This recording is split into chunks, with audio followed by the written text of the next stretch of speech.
WhatsApp can send messages, like text messages, over a data connection, and it can even make phone calls and video phone calls.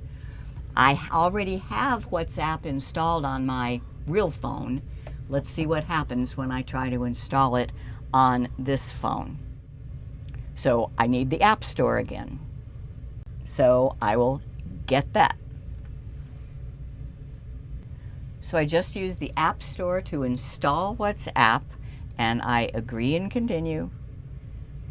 Continue. Allow.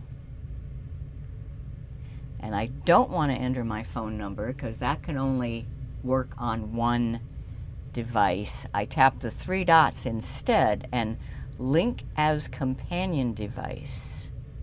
It shows a QR code.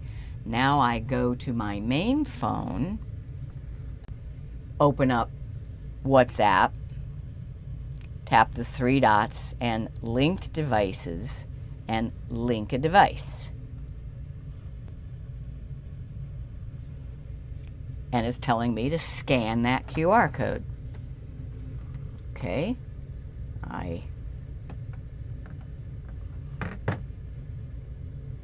scan the QR code.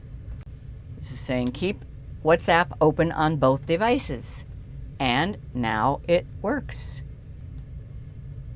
So I have WhatsApp on my real phone, and I have the companion WhatsApp on my little secondary phone here, because I use the linked devices feature.